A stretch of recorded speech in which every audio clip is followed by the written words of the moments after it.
기쁘고 복된 주일입니다. 자리에서 일어나 마음과 뜻과 정성을 모아서 거룩하신 하나님께 예배드리겠습니다.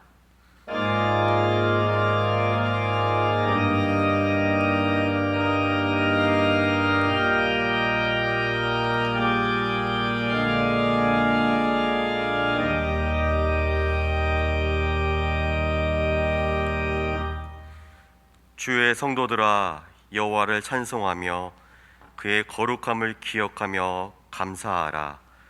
하나님은 영이시니 예배하는 자가 영과 진리로 예배할지니라. 아멘.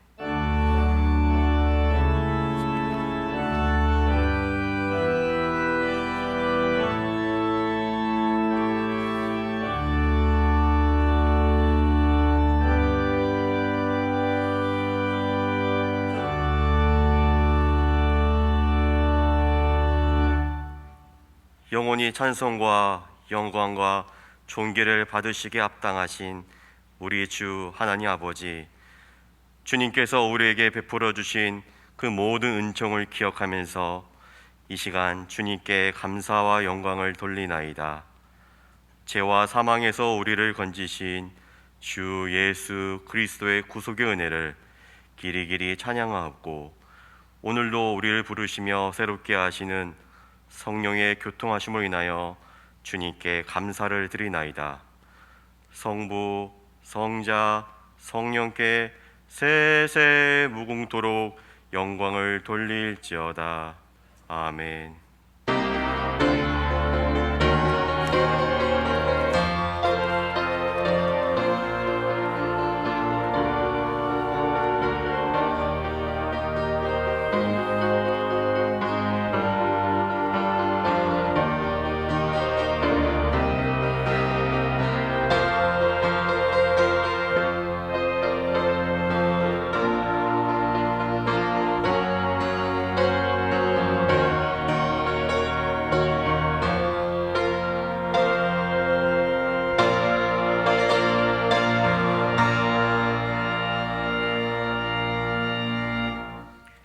찬송가 47장을 찬송하시겠습니다.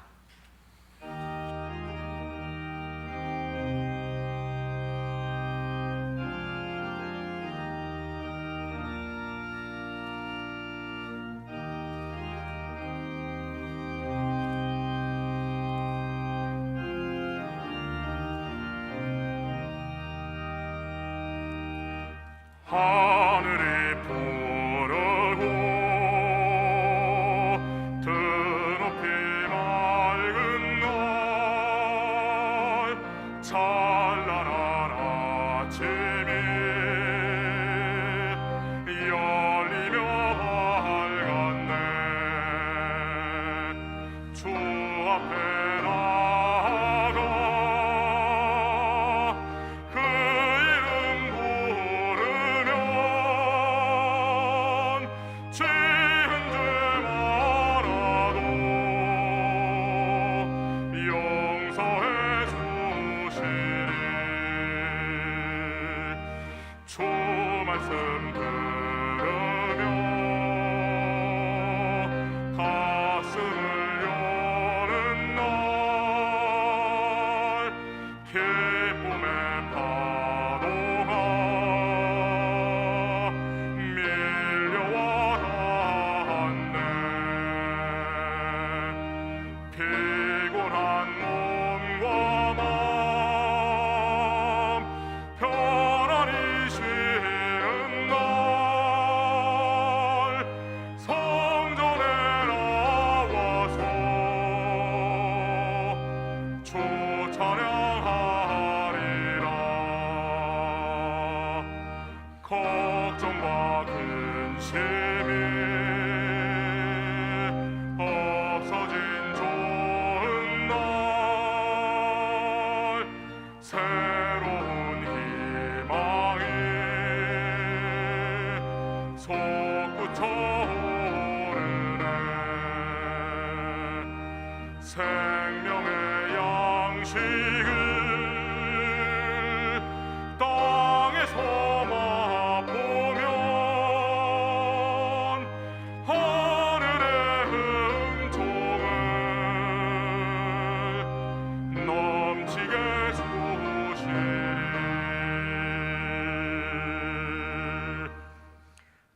함께 자리에 앉아서 참회의 기도를 드리겠습니다. 하나님, 주님이 주시는 은혜가 태산같이 높음을 이 시간 고백합니다. 그러나 우리의 죄 또한 태산같이 높음을 또한 고백하게 됩니다. 주님, 우리들은 완고한 죄인입니다. 주님의 뜻 앞에서 우리의 고집을 꺾기보다 우리의 고집이 주님의 뜻을 꺾기 일쑤였습니다. 주님, 우리는 이처럼 교만한 죄인입니다. 주님께서 원하시는 예배는 온 마음으로 드리는 진실한 예배인데 우리의 겉과 속은 일치하지 않았습니다. 겉으로는 예배 드리는 척 했을 뿐 우리의 속마음이 주님의 뜻에 온전히 순종하지 않았습니다. 여전히 광야를 지나면서도 깨닫지 못하고 순종하지 않고 고집을 꺾지 않는 우리의 완고한 죄를 이 시간 용서하여 주시옵소서. 거짓과 위선으로 물들어 있는 우리의 심령을 성령의 우슬초로 이 시간 깨끗해 주시옵소서. 지금은 하나님과 나만이 아는 죄를 생각하며 묵묵히 참회의 기도를 계속합니다.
허물의 사함을 받고 자신의 죄가 가려진 자는 복이 있도다. 이 말씀에 근거하여 우리의 죄를 한 목소리로 고백하오니 우리의 죄를 사하여 주옵소서. 주 예수 그리스도의 이름으로 기도하옵나이다. 아멘. 그러므로 이제 그리스도 예수 안에 있는 자에게는 결코 정잠이 없나니 이는 그리스도 예수 안에 있는 생명의 성령의 법이 죄와 사망의 법에서 너를 해방하였음이라. 아멘. 이제는 사도신경으로 우리의 신앙을 다 함께 고백하오니 나는 전능하신 아버지 하나님 천지의 창조주를 믿습니다. 나는 그의 유일하신 아들 우리 주 예수 그리스도를 믿습니다. 그는 성령으로 잉태되어 동정녀 마리아에게서 나시고 본디오 빌라도에게 고난을 받아 십자가에 못 박혀 죽으시고 장사한 지 사흘 만에 죽은 자 가운데서 다시 살아나셨으며 하늘에 오르시어 전능하신 아버지 하나님 우편에 앉아 계시다가 거기로부터 살아있는 자와 죽은 자를 심판하러 오십니다. 나는 성령을 믿으며 거룩한 공교회와 성도의 교제와 죄를 용서받는 것과 몸의 부활과 영생을 믿습니다. 아멘.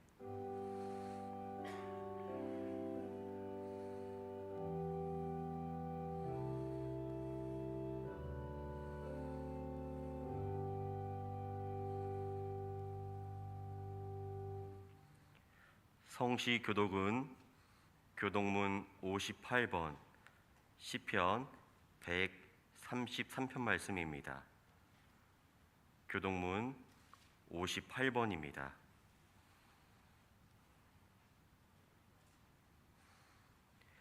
보라, 형제가 연합하여 동거함이 머리에 있는 보배로운 기름이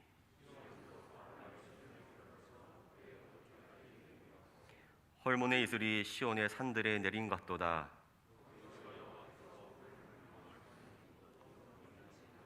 아멘. 찬송가 455장을 찬송하시겠습니다.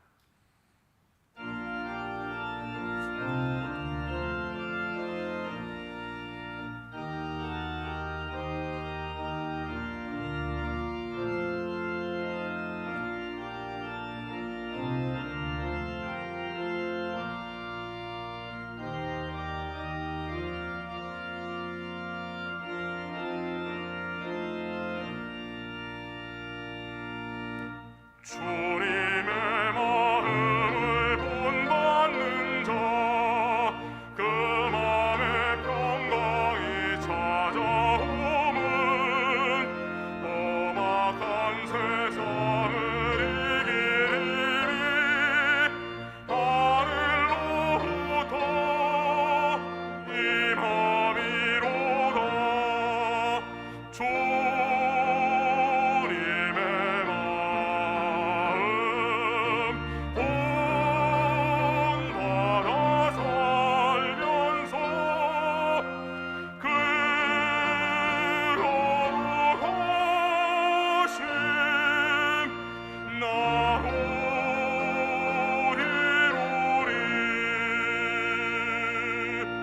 주 모습 내 노래 안 보이며 그 음성 내 귀에 안 들려도 내 영혼 날마다 주를 만나 신령한 말씀 늘 배우도다.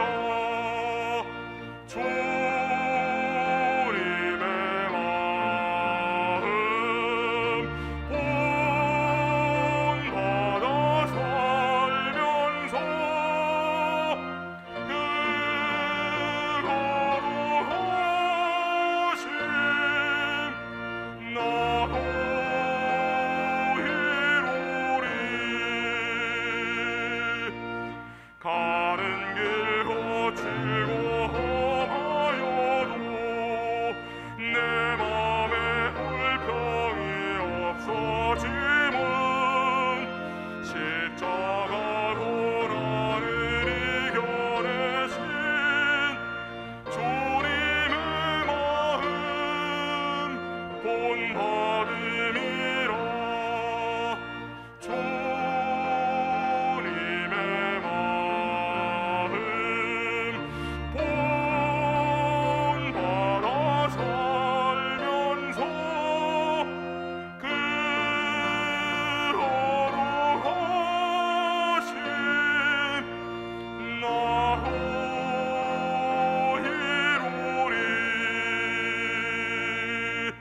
주 예수 세상에 다시 오실 그날엔 무성도 변화하여 주님의 빛나는 그 형상을 다 함께 보며 주 찬양하리. 주님의 마음 본받아 살면서 그 거룩하심 나도 이루리.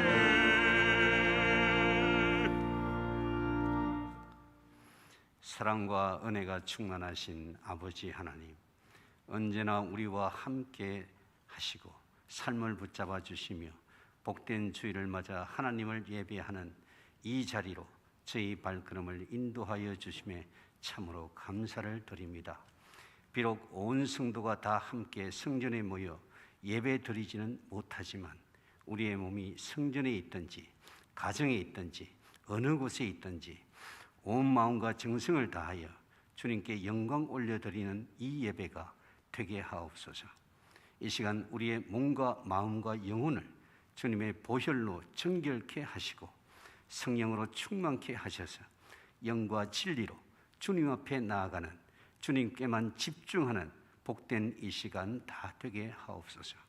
사랑의 하나님, 지치고 상한 우리의 심령을 주님의 따뜻한 손길로 어루만져 주시고 아파하는 모든 심령에게 하늘의 큰 위로를 덧입혀 주옵소서. 여전히 진행 중인 코로나19 사태 속에 물질적, 정신적 어려움을 겪는 사람들도 많이 있습니다. 질병으로 고통받는 환우들도 있습니다. 이들 불쌍히 여겨주시고 그들의 삶 속에 넘치는 회복의 은혜를 더하여 주옵소서. 하루빨리 코로나 백신이 보급되고 치료제가 개발되게 하시어 코로나19가 종식되게 하심으로 오랫동안 얼굴 못 본 교우들이 한자리에 모여 기쁨으로 주님을 찬양하게 하시고 움츠려 있던 일상이 활짝 펴지게 해 주옵소서. 코로나19를 핑계 삼아 현실에 안주하며 나태해졌던 저희의 신앙생활이 습관으로 굳어지지 않게 하시고 더욱더 살아계신 하나님을 체험하며 성령이 이끄는 삶, 주의 백성답게 구별된 삶을 살아 일상의 영적 싸움에서 항상 승리하는 저희들 다 되게 해 주옵소서. 오늘날 한국 교회는 사회로부터 마치 전염병의 온상이라도 되는 양 배관시되고 있습니다. 이럴수록 더욱 기독교의 본질에 충실하여 전염병 방역에 솔선하는 교회, 이 사회에 유익하고 꼭 필요한 교회, 세상을 사랑하고 섬기는 교회로 인식될 수 있도록 새로운 모습으로 거듭나게 해 주옵소서. 그리하여 천도의 문이 활짝 열리고 혼탁한 세상을 향한 빛과 소금의 역할을 잘 감당하게 은혜 내려 주옵소서. 특별히 대통령을 위시한 위정자들을 하나님의 뜻 가운데 바로 세워주셔서 주님께서 맡겨주신 이 나라를 잘 다스리게 하옵소서. 위정자는 국민 위에 군림하는 존재가 아니라 국민의 공복임을 깨달아 더욱 낮은 자세로 국민의 소리에 귀 기울이며 국민의 뜻을 잘 받드는 위정자들이 다 되게 하옵소서. 거룩하신 하나님, 이 시간 단위에서 주의 말씀을 대언하시는 담임 목사님께 성령의 두루마기를 덧입혀 주셔서 온전한 하나님의 뜻이 선포되게 하시고 말씀을 듣는 온 성도들의 마음을 주님 만져주셔서 겸손한 마음으로 말씀에 응답받도록 인도해 주옵소서. 할렐루야 창양대의 영상 특성을 기뻐 받아주시고 예배를 돕는 모든 손길을 기억해 주시며 그들의 섬김을 통하여 성삼위 하나님 큰 영광 받아 주옵소서. 우리를 살리기 위해 저희 대신 죽어주신 우리 주 예수 그리스도의 이름으로 기도하옵나이다. 아멘.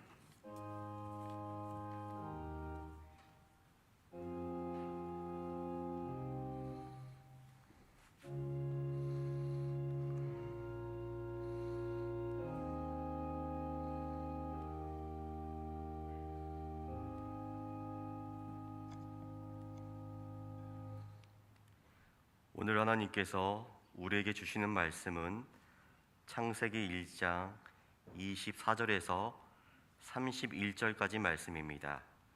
구약 1쪽입니다. 창세기 1장 24절에서 31절까지 말씀을 저와 여러분이 한 절씩 교독하시겠습니다. 제가 먼저 24절 말씀을 읽겠습니다. 하나님이 이르시되 땅은 생물을 그 종류대로 내되 가축과 기는 것과 땅의 짐승을 종류대로 내라 하시니 그대로 되니라.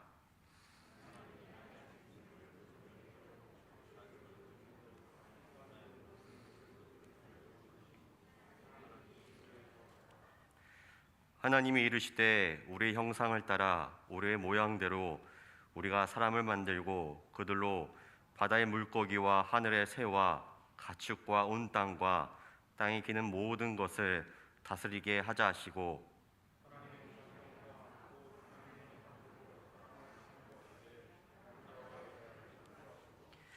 하나님이 그들에게 복을 주시며 하나님이 그들에게 이르시되 생육하고 번성하여 땅에 충만하라. 땅을 정복하라. 바다의 물고기와 하늘의 새와 땅에 움직이는 모든 생물을 다스리라 하시니라.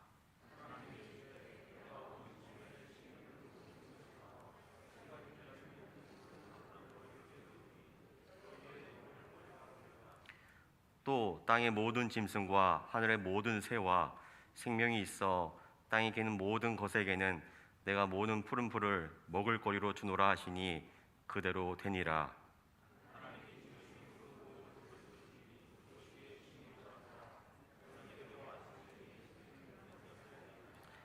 아멘.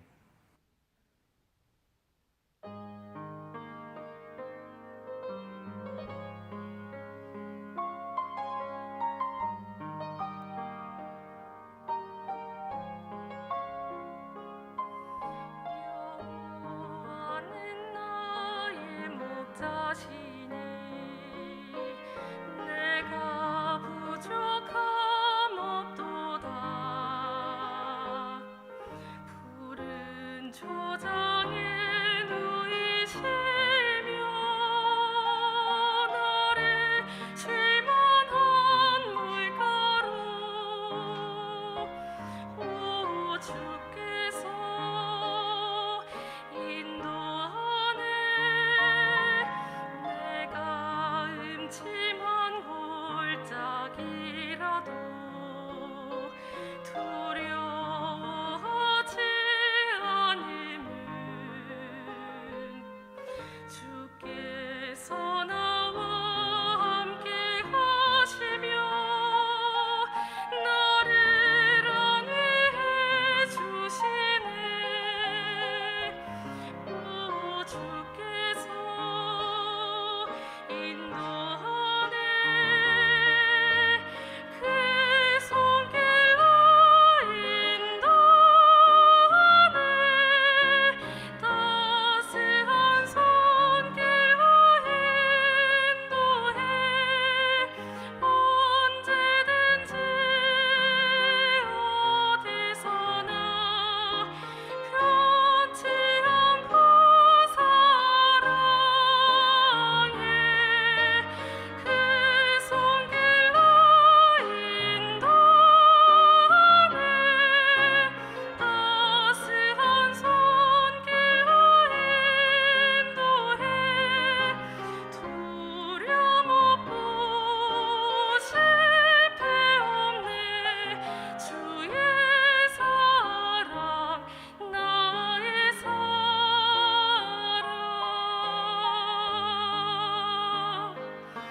주님 자비로움과 선하심 평생 나를 따르리니.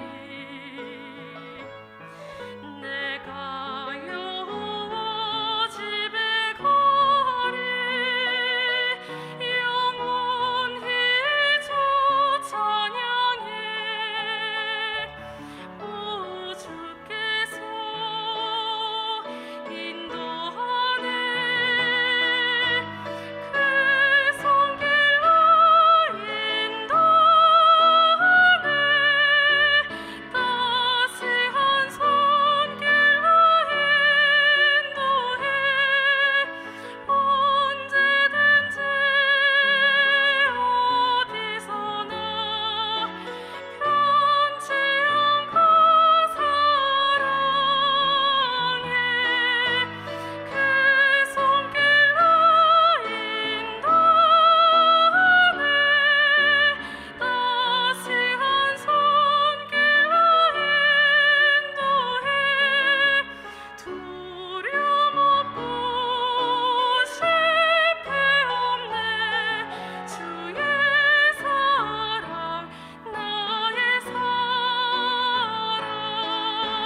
두려움 없고 실패 없네. 주의 사랑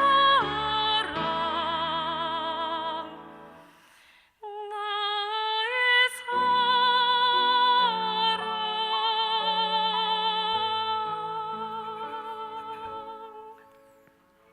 아멘. 하나님께서 귀한 찬양 기쁨으로 받아주신 줄로 믿습니다. 여러분 한 주간도 승리하셨습니까?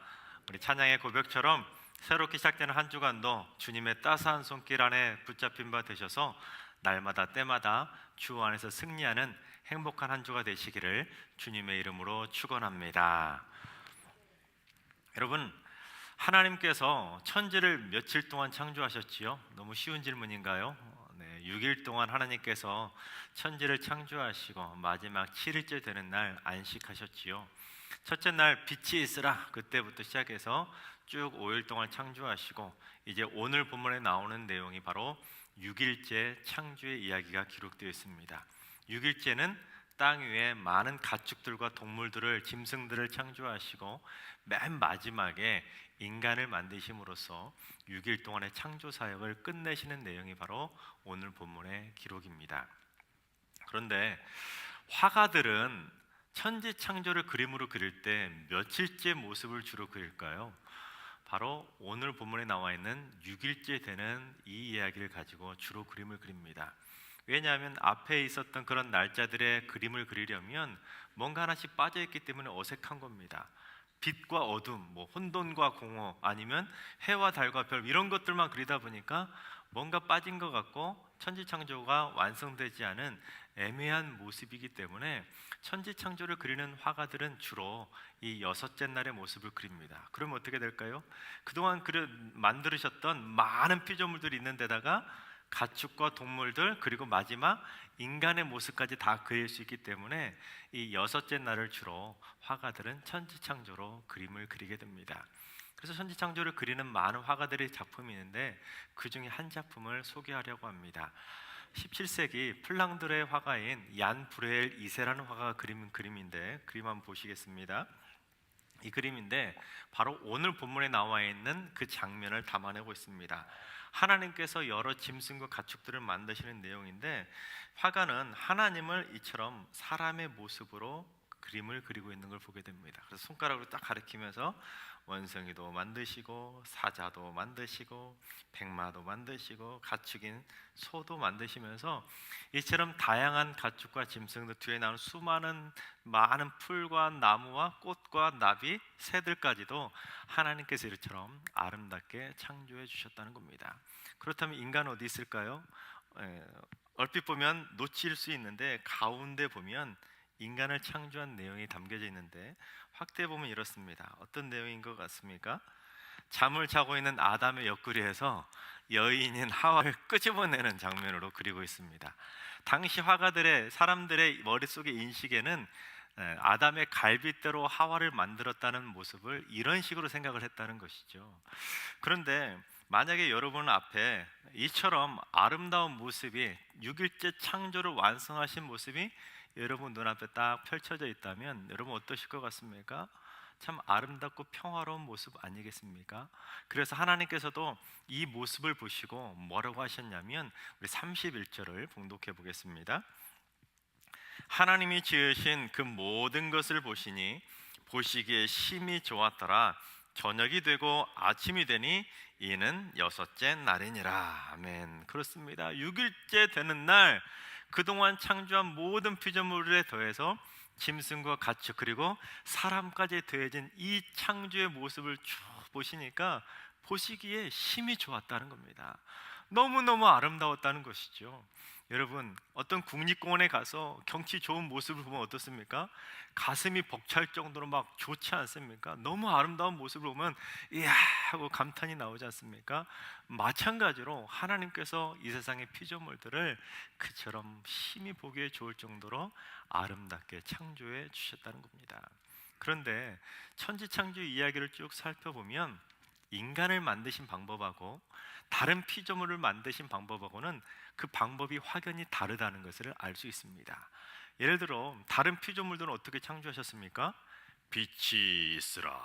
예를 들어 이렇게 말씀하시니까 빛이 짜잔하고 창조되지 않았습니까? 그리고 땅은 채소와 식물을 내라 이렇게 말씀하시면 땅에서 막 식물이 나오고 채소가 만들어지는 겁니다. 또한 하늘의 궁창에는 새가 나르라 이런 식으로 말씀하시니까 또 하늘에는 새들이 만들어져 새가 날아다니는 겁니다. 그리고 6일째 되는 날 어떻게 하셨습니까? 땅은 가축과 짐승을 그 종류대로 내라 딱 하시니까 땅 위에 가축과 짐승들이 종류대로 만들어진 겁니다. 그러니까 하나님께서 다른 피조물들은 어떻게 만드신 겁니까? 오직 말씀으로만 창조해 주셨다는 겁니다. 그런데 인간을 만드신 방법은 완전히 달랐습니다. 인간을 어떻게 만드셨는지 오늘 본문 26절을 봉독해 보겠습니다. 하나님이 이르시되 우리의 형상을 따라 우리의 모양대로 우리가 사람을 만들고 그들로 바다의 물고기와 하늘의 새와 가축과 온 땅과 땅에 기는 모든 것을 다스리게 하자 하시고. 무슨 말입니까? 인간 이전의 창조물들은 있으라 내라 이런 식으로 말씀만으로 모든 피조물들을 상의 없이 그렇게 다 말씀 한마디로 창조하고 만들어 주셨는데, 인간은 완전히 달랐다는 겁니다.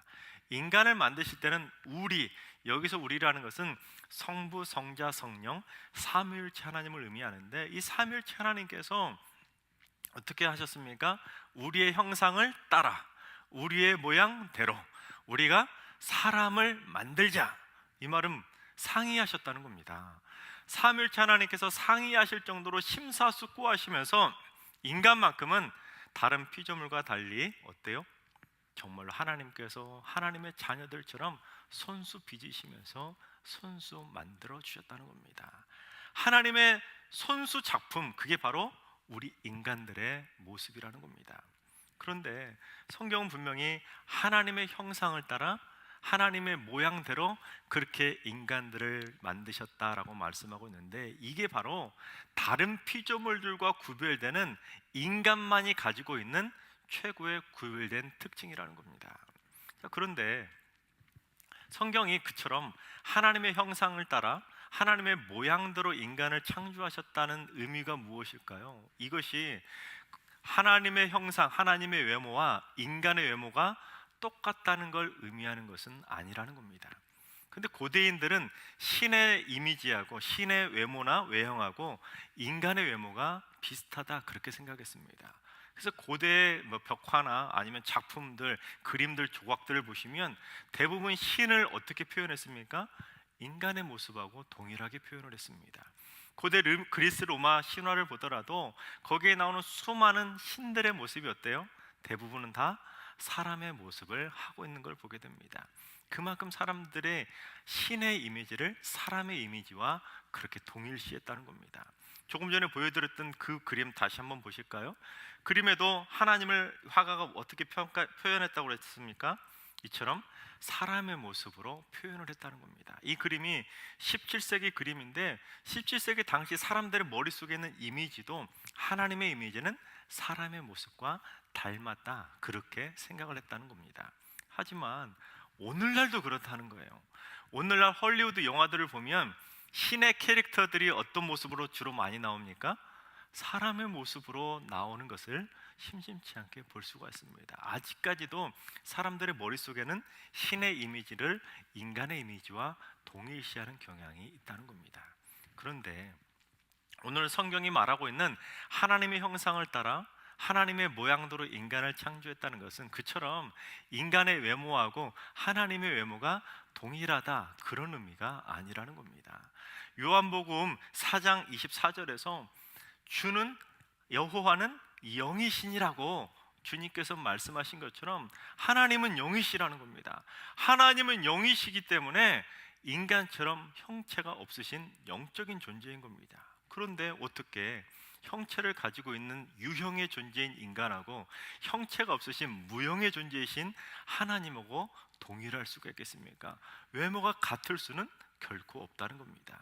그래서 성경학자들, 주석학자들은 그렇다면 이 말씀의 의미가 무엇일까 연구한 끝에 어떤 결론에 도달하게 되었냐면, 하나님의 형상을 따라 하나님의 모양대로 창조되었다는 것은 하나님의 성품을 닮은 인격적인 존재로 인간이 창조되었다는 겁니다.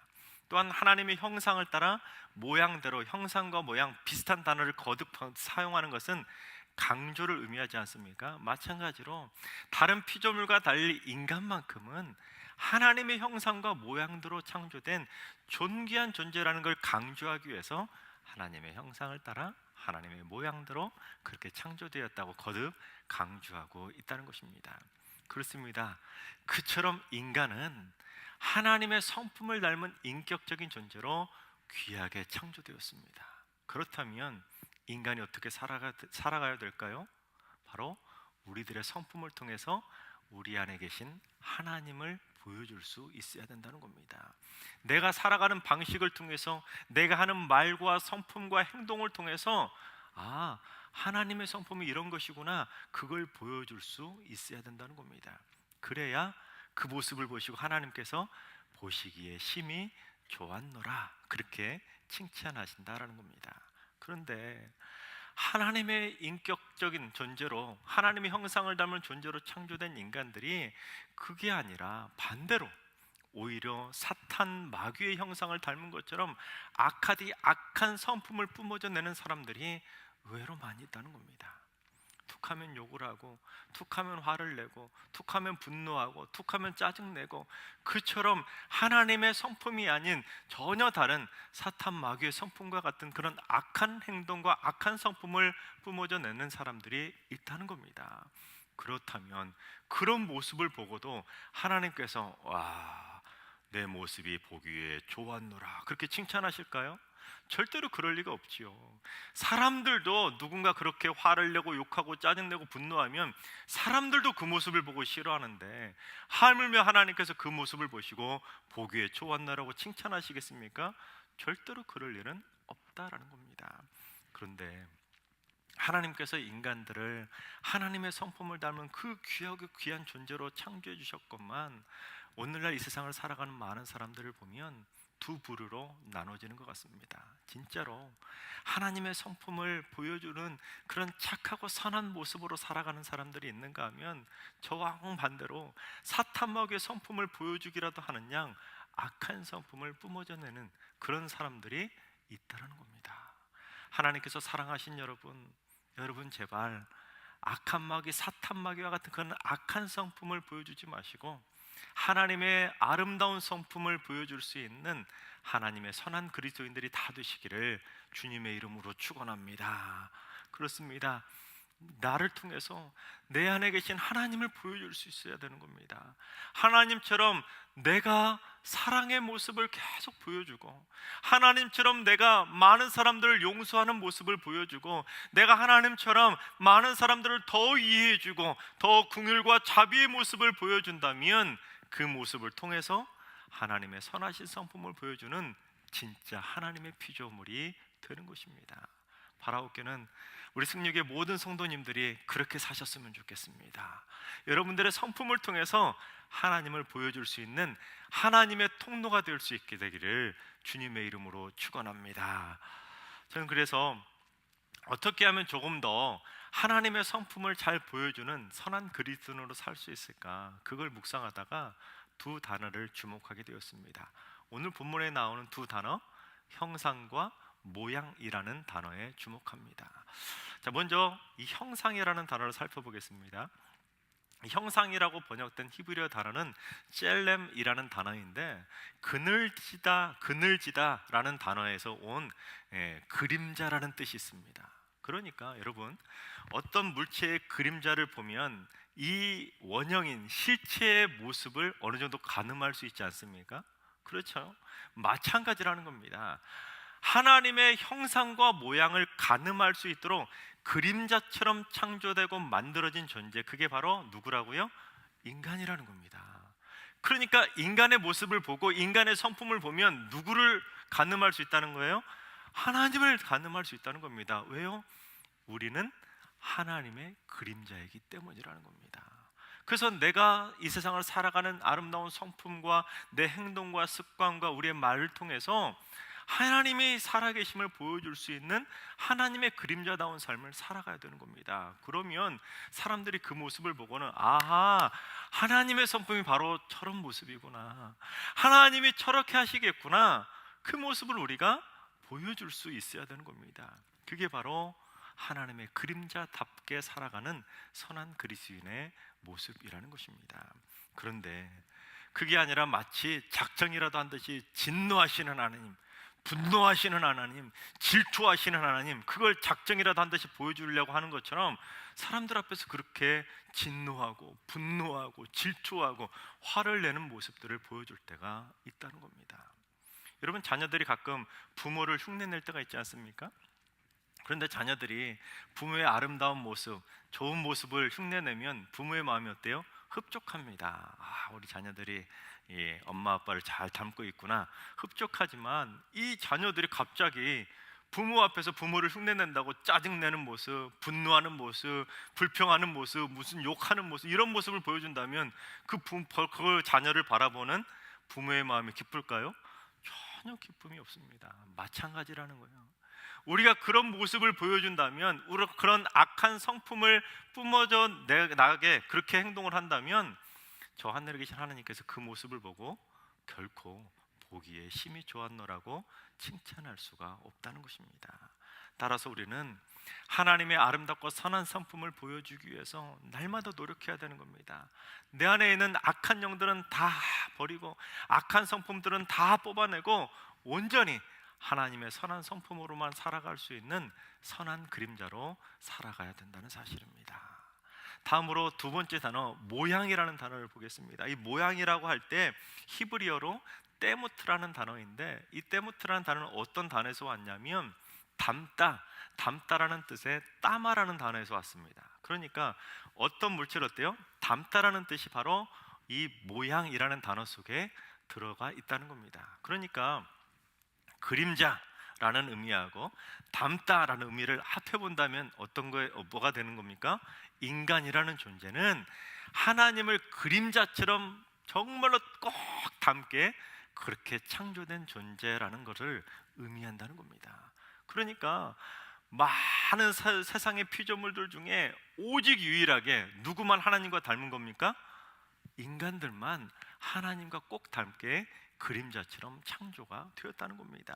그래서 인간은 하나님의 형상대로, 하나님의 모양대로 전 세계 그 어떤 피조물도 그런 것을 받지 못했지만, 인간만큼은 하나님의 축복을 받은 존재로 그처럼 하나님의 형상대로 모양대로 창조되는 놀라운 축복을 받게 되었다는 겁니다. 우리가 흔히 길을 가다가 부모를 꼭 빼닮은 어린 아이들을 보면 그 모습을 보고 뭐라고 합니까? 와, 어쩜 그렇게 부모를 닮았지?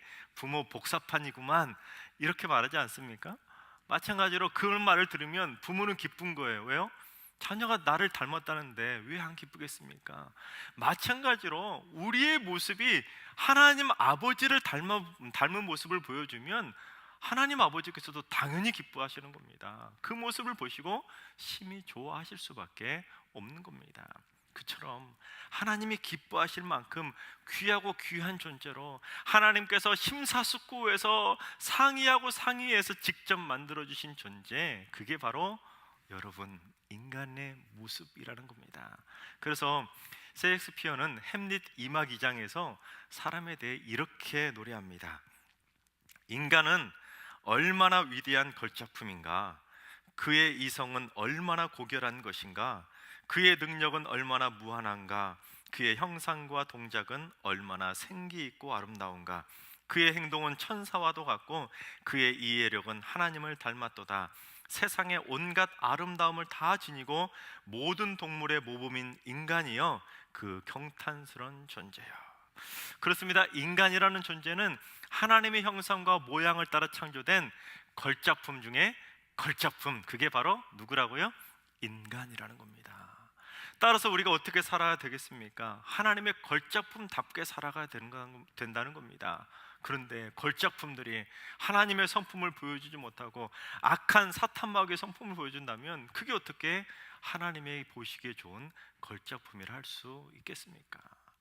따라서 우리는 하나님을 꼭 닮은 그림자처럼 살아가야 되는데, 우리가 그림자로 살아가기 위해서는 딱 두 가지를 주의해야 됩니다.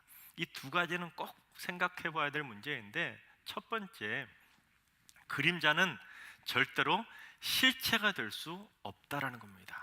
무슨 말이냐면, 예를 들어서 어떤 강아지와 그림자가 있다고 생각해 봅시다. 근데 강아지 그림자가 너무 강아지하고 동일하게 너무 비슷하게 생겼어요. 그렇다고 해서 이 강아지인 실체하고 그림자하고 동일하다고 말할 수 있습니까? 아닌 겁니다. 그림자는 그림자이고 강아지는 강아지인 겁니다.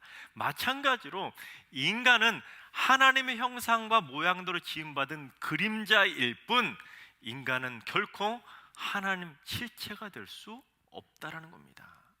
그런데 자꾸만 인간들이 그 영역을 넘어서는 겁니다. 인간은 그림자인데 자꾸만 실체가 되려고 하는 겁니다. 신의 영역을 침범하려는 겁니다. 자꾸만 몸집을 키우고 거대하고 더 높아지면서 자꾸만 하나님의 영역을 침범하려고 하는 겁니다. 마치 그림자 괴물이 되는 것입니다. 여러분, 어떤 물체가 있을 때 이 물체의 그림자를 만들려고 할 때 더 크게 만들려면 어떻게 합니까?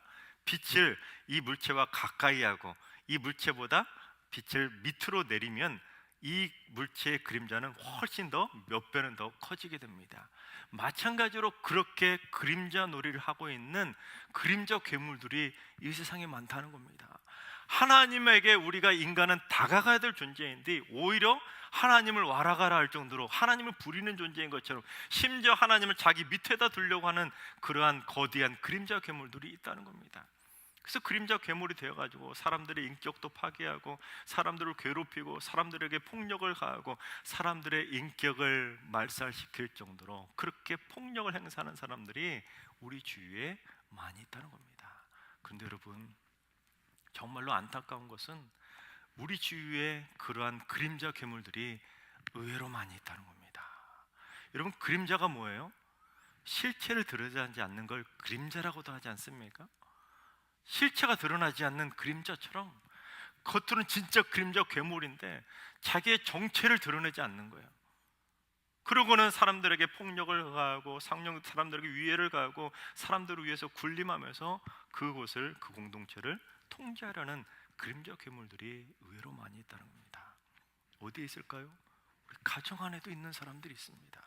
심지어 우리 학교와 또한 우리의 직장 가운데도 그런 그림자 괴물들이 있고, 심지어 교회 안에도 그렇게 그림자 괴물들이 의외로 있더라는 겁니다. 그런데 어떻습니까? 뉴스를 보면 흉악한 범죄를 저지른 사람들이 잡혀가지고 딱 모습을 드러내는 순간 어떻게 됩니까? 그 그림자 괴물의 실체가 드러나는 겁니다. 실체가 어때요? 악마의 형상을 따라 지음받은 것처럼 악마의 실체를 드러나게 되는 겁니다. 여러분, 그렇게 살아간다면 어떻게 하나님께서 그 모습을 보고 하나님의 형상을 따라 지음받았노라고 칭찬하며 좋아하시겠습니까? 그림자라는 것은 밑으로 내려와야 그림자인 것입니다. 태양이 떠오르면 많은 세상의 그림자들이 나타나기 시작합니다. 근데 어디서부터 나타납니까? 밑에서부터, 바닥에서부터 그림자는 나타나게 되어 있습니다. 마치 전등도 어때요? 위에 있기 때문에 전등 불빛에 반사된 그림자들은 어떻습니까? 무조건 바닥부터 그림자는 뻗어나가게 되어 있습니다. 그렇습니다. 우리 인간이라는 존재는 하나님의 그림자로 창조된 피조물이기 때문에 인간이 있어야 될 위치는 저 하늘 꼭대기가 아니라 이 바닥이라는 겁니다.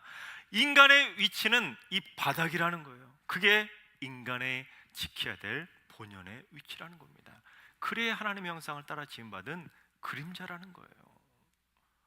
여러분, 그림자가 바닥부터가 아니라 머리부터 펼쳐지는 그림자 보셨나요?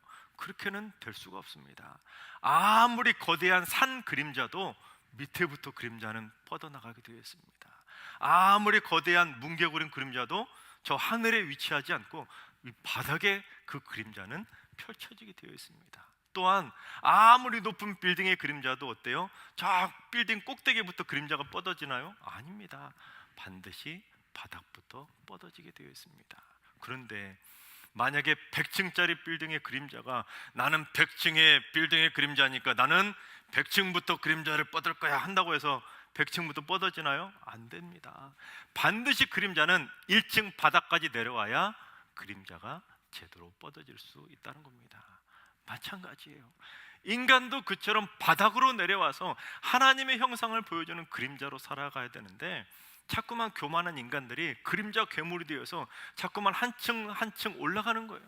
어떤 사람 한 50층, 어떤 사람 한 100층, 어떤 사람은 더 높은 층에서 자꾸만 그림자 괴물이 되어서 세상에 많은 사람들의 인격을 파괴하고 하나님의 형상을 파괴하는 사람들이 있다는 겁니다.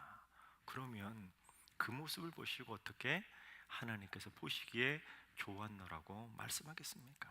절대로 그럴 수가 없는 것이죠. 따라서 인간이라는 존재는 교만을 꺾어버리고 어서 빨리 바닥으로 내려와서 있어야 될 본분의 자리를 지켜야 되는 겁니다. 그래야 하나님의 형상, 하나님의 모양대로 하나님의 성품을 보여주는 진짜 그림자다운 선한 그리스도인으로 살아가게 되는 것입니다. 우리 승육의 모든 성도님들 그렇게 하나님의 선한 그림자로 살아가게 되시기를 주님의 이름으로 축원합니다. 두 번째는 그림자는 실체를 떠나면 더 이상 그림자가 아니라는 겁니다. 무슨 말이냐면 그림자가 뭡니까? 그림자는 말 그대로 실체를 그림자처럼 따라다녀야 그게 그림자인 거예요. 마찬가지로 하나님에게 찰떡같이 달라붙어서 하나님을 자나깨나 따라다녀야 되는 존재, 그게 바로 인간의 본분이라는 겁니다. 근데 자꾸만 인간들이 하나님을 졸졸졸 따라다니고 찰떡같이 붙은 것이 아니라 자꾸만 떨어지려고 하는 겁니다. 그래서는 결코 하나님의 그림자다운 모습이 안 된다는 겁니다. 비슷한 말을 한 고대 중국의 정치가가 있었습니다. 중국 고대에 5,000년의 역사를 통틀어서 가장 뛰어난 최고의 정치가를 꼽으라면 누구를 꼽냐면 관자라는 사람을 꼽습니다. 좀 생소한 이름인데 춘추 전국시대 활동했던 정치가였는데 그는 무슨 이론만 강조하던 이상적인 정치가가 아니었습니다. 그 당시 한 40여 년 동안 실제로 정치에 몸을 담으면서 실질적으로 실천적인 그러한 정치를 펼쳤던 사람이 바로 이 관자라는 사람인데, 이 관자가 뭐라고 했냐면 신하가 군주에 종사하는 것은 그림자가 물체에 달라붙어 있는 것과 같다. 그래서 신하는 어디까지나 군주의 그림자니 군주를 보좌하여 그 명령에 복종하지 않으면 안 된다. 그렇습니다. 만왕의 왕이시고 만주의 군주가 되시는 하나님 아버지를 섬기는 자들이 누구입니까? 우리 인간들이라는 거예요. 인간들은 다 하나님을 섬기는 신하들이라는 겁니다. 그러면 우리 신하된 인간들이 어떻게 살아가야 된다는 거예요? 하나님 아버지께 찰떡같이 달라붙어 가지고는 하나님이 말씀하시는 그 모든 말씀에 절대 복종하는 순종의 그림자가 되어야 된다는 겁니다. 여러분, 제가 오른손을 들었는데 제 그림자가 뒤에 나타나는데 그림자가 왼손을 들으면 제 그림자 맞나요? 아니지 않습니까? 제가 오른손을 들으면 뒤에 나타나는 그림자도 오른손을 들어야 되는 것이고, 제가 왼손을 들었으면 뒤에 나타나는 그림자도 왼손을 들어야 제 그림자가 맞는 겁니다. 마찬가지예요. 하나님께서 오른손을 드시면 우리도 오른손을 들어야 되는 것이고, 하나님이 왼손을 드시면 우리도 왼손을 들어야 되는 것이고, 하나님께서 오른손으로 오른쪽으로 방향을 트시면 우리도 따라서 오른쪽으로 방향을 틀어야 되고, 왼쪽으로 트시면 우리도 왼쪽으로 틀어야 되는 겁니다. 그래야 하나님의 그림자 아니겠습니까? 그런데 많은 인간들이 아니라는 거예요. 하나님은 오른손을 드시는데도 자꾸 하나님 아니에요, 왼손이에요 하고는 자꾸 고집을 피우며 왼손을 들고 있고, 하나님은 자꾸만 오른쪽으로 가야 된다고 오른쪽으로 방향을 트시는데도 하나님 아니에요, 제 생각에는 왼쪽이 맞습니다 하고 자꾸만 고집을 피우며 왼쪽으로 방향을 트는 겁니다. 그러면 그게 하나님의 그림자라고 할 수 있습니까? 아니지요. 그러면 더 이상 그 사람은 하나님의 그림자가 아니라 세상의 그림자가 되는 것입니다.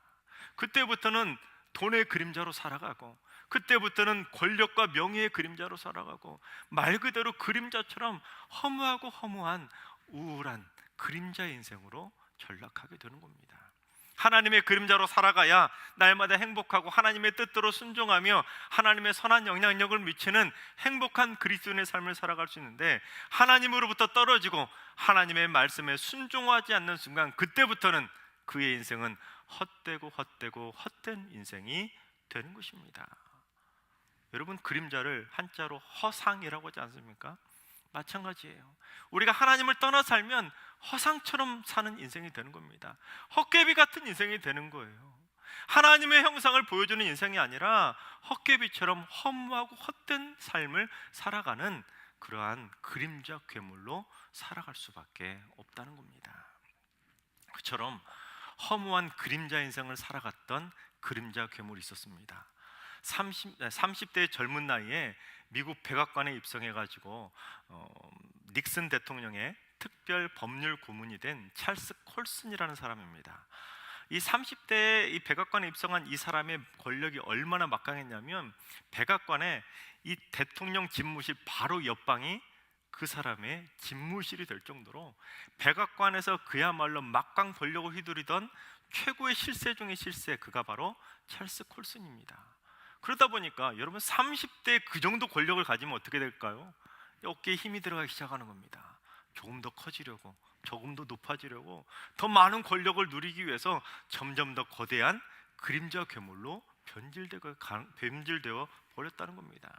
그래서 자신의 그 권력을 유지하기 위해서 이 찰스 콜슨은 수단과 방법을 가리지 않고 닉슨 대통령을 재선시키는데 1등 공신이 되게 됩니다. 그런데 곧바로 어떤 사건이 퍼집니까? 워터게이트 사건이 터져가지고는 그 찰스 콜슨이 한순간에 범죄자 신세가 되어서 법정에 서게 됩니다. 정말로 하늘 높은 줄 모르고 무소불위의 권력을 휘두르던 그 찰스 콜슨 백악관의 사람이 하루아침에 범죄자가 되어 추락하게 된 겁니다. 대통령 옆방을 쓰던 사람이 저 차디치 않은 감방을 쓰는 존재로 전락하게 된 것입니다. 그런데 그게 하나님의 섭리였습니다. 하늘 높은 줄 모르고 더 높아지려고, 더 커지려고 거대한 그림자 괴물이 되었던 그가 저 낮고천한 바닥으로 추락하는 순간 그곳에서 예수님을 만나 회심을 하게 된 것입니다. 그래서 감옥 안에서 나를 위해 십자가를 져주신 그 주님을 위해서 나도 앞으로 그렇게 살겠노라 다짐하게 됩니다. 그리고는 무엇부터 시작했냐면 그 감옥 안에 있는 죄수들이 가장 싫어하는 일을 내가 해주겠노라 하고는 하게 되었는데, 여러분 감옥 안에 있는 죄수들이 제일 싫어하는 게 뭔지 아세요? 빨래하는 걸 제일 싫어한다고 합니다. 그래서 이 찰스 콜슨이 감옥 안에 들어가서 죄수들의 빨래를 대신 빨아준 겁니다. 그러다 보니까 죄수들이 뭐야 이거, 처음에는 이상하게 바라보다가 진실된 마음으로 그 빨래를 대신해 주는 모습을 보고 감동을 받았다는 겁니다. 여러분 상상해 가십니까? 백악관에서 무소불위의 권력을 휘두르던 그 최고의 실세가 어느 날 갑자기 죄수들의 빨래를 대신 빨아주는 모습 상상해 가십니까? 근데 그가 이렇게 말합니다. 고백하기를, 평생 집에서 손가락 하나 까딱하지 않았던 나는 저들을 사랑하면서 인생의 진정한 행복을 발견했다. 그렇게 그는 형을 마치고 출소한 뒤에 1976년에 프리즌 펠로우십이라고 하는 교도소 선교회를 만들어서 일평생 그 죄수들에게 복음을 전하는 일에 자신의 평생을 바치게 됩니다. 그리고 1993년에 종교계 노벨상인 템플턴상을 수상하게 됩니다. 그래서 뉴욕타임즈는 이에 대해 콜슨의 인생은 역사상 가장 특별한 구원 이야기를 보여준다, 그렇게 평가했습니다. 이런 이야기가 백악관에서 감옥까지라는 제목의 이 찰스 콜슨의 자서전에 기록되어 있는 내용인데, 진짜로 백악관에 있던 존재가 감옥까지 추락했는데 그곳에서 주님을 만나고 영접하게 되었다는 간증의 이야기가 기록되어 있습니다. 근데 그 책의 원서 제목이 뭐냐면 본 어게인입니다. 다시 태어났다는 것이죠. 거듭났다는 겁니다. 하늘 높은 줄 모르고 거대한 그림자 괴물이 되어서 세상 두려운 줄 모르고 살아가던 그 존재가 이제 주님을 만나고 거듭나서 하나님의 형상을 온전하게 보여주고 하나님의 성품을 제대로 보여주는 진짜 선한 그림자의 모습으로 변화됐다는 겁니다. 이 모습을 바라보시고 하나님께서 보시기에 심히 좋았노라고 칭찬하지 않았겠습니까? 하나님께서 사랑하신 여러분, 행여라도 자신의 실체를 숨기고 그러한 그림자 괴물처럼 거대한 욕망에 사로잡혀서 교만 덩어리가 되어가지고 주변의 많은 사람들의 인격을 파괴하고 사람들의 감정을 해하고 사람들을 피폐하게 만드는 그런 그림자 괴물로 살아가고 있다면 어서 빨리 하나님 앞에 무릎 꿇을 수 있기 바랍니다. 어서 빨리 내려와서 저 밑바닥에서 하나님의 신실한 그림자로 살아가는 진정한 거듭남을 체험할 수 있기를 바랍니다. 또한 여러분이 하는 말과 여러분이 하는 행동, 여러분이 하는 습관, 여러분이 보여주는 성품, 이런 걸 통해서 하나님의 영광을 드러낼 수 있기를 바랍니다. 하기라도 잘못된 모습을 통해서 하나님의 형상을 왜곡시키지 마시고 여러분의 성품을 통해 하나님의 성품을 보여줄 수 있는 하나님의 선한 통로들이 다 될 수 있길 바랍니다. 무엇보다 하나님에게 찰떡같이 달라붙어서 일평생 절대로 떨어지지 마시고 하나님의 명령에 절대 순종할 수 있는 하나님의 착한 그림자, 하나님의 말씀에 절대 순종하는 순종의 그림자, 그렇게 살아가게 되시기를 주님의 이름으로 축원합니다. 그러면 저 하늘에 계신 하나님께서 여러분들의 모습을 보시고 생명책에 이렇게 기록하실 겁니다. 아무개의 모습이 보기에 심히 좋았노라. 그렇게 쓰실 줄로 믿습니다. 기도하겠습니다. 만물을 아름답게 창조해 주신 사랑의 하나님, 저희 인간들을 존귀하신 하나님의 형상과 모양을 따라 아름다운 걸작품으로 만들어 주시니 감사를 드립니다. 또한 하나님을 꼭 빼닮은 그림자처럼 창조해 주시니 진심으로 감사드립니다. 앞으로 날마다 하나님께 찰떡같이 붙어서 하나님의 명령에 절대 복종하는 순종의 그림자로 살게 하여 주시옵소서. 교만하고 허무한 그림자 괴물로 살지 않게 하시고 겸손하고 아름다운 하나님의 그림자로 살게 하여 주옵소서. 그래서 날마다 하나님이 보시기에 좋아하시는 삶을 살아감으로 하나님께 영광 돌리는 착한 성도들 다 되게 하여 주시옵소서. 승리교회는 하나님이 보시기에 싫어하실 만한 교만한 그림자 괴물들은 다 사라지게 하시고 하나님의 걸작품처럼 아름답고 겸손한 순종의 그림자들만 있게 하여 주시옵소서. 십자가 절대 순종의 그림자를 보여주신 주 예수 그리스도 이름으로 기도하옵나이다. 아멘. 이제 다 같이 봉헌하시겠습니다.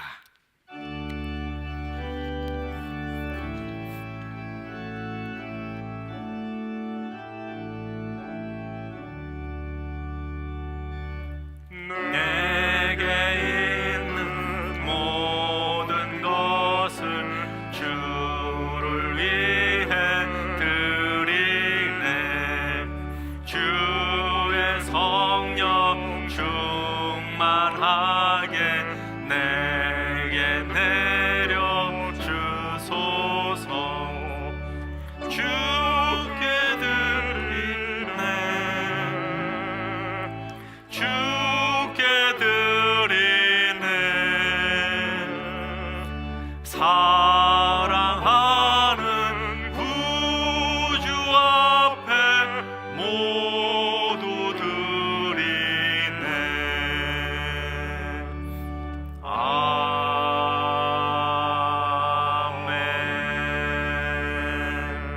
아멘. 사랑과 은혜가 풍성하신 하나님, 은혜와 사랑 참으로 감사합니다.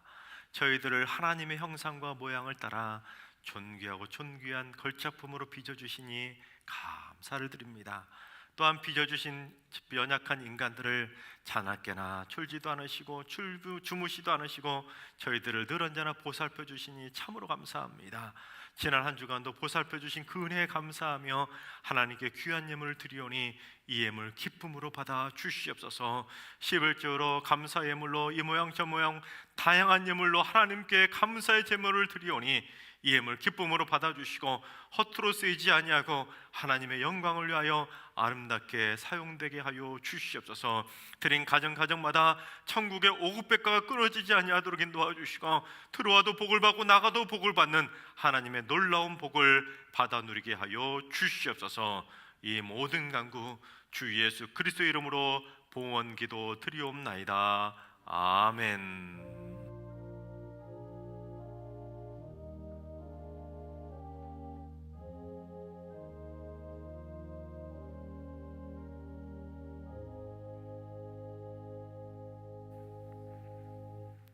자리에 앉으시기 바랍니다.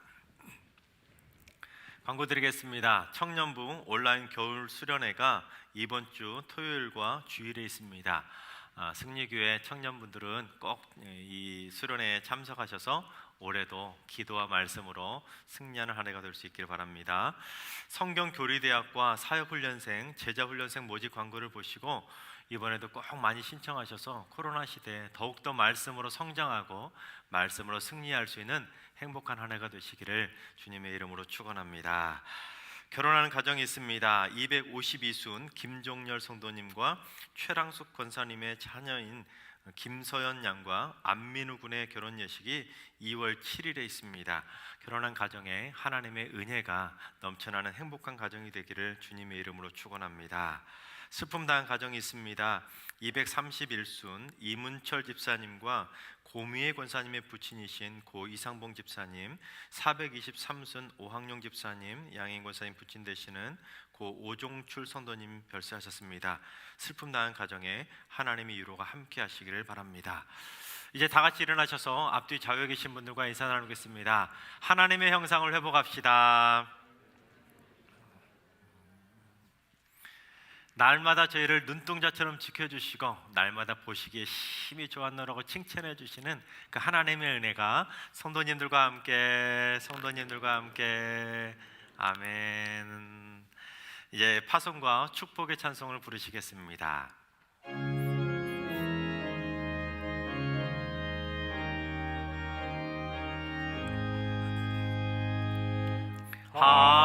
하나님의 독생자 예수 날 위하여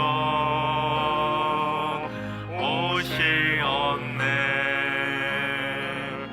내 모든 죄 사시려고 십자가 지셨으나 다시 사셨네. 아멘. 주 안에서 거듭나누리 기뻐하며 찬양하리. 가슴 속에 넘치는 확신 우리의 가는 길에 소망 넘치네. 할렐루야. 살아계신 주 나의 참된 소망 두려움이 사라지는 사랑의 주는 갈 길은 너니 내 모든 삶의 기쁨 늘 충만하네. 아멘. 살아계신 주 나의 참된 소망 두려움이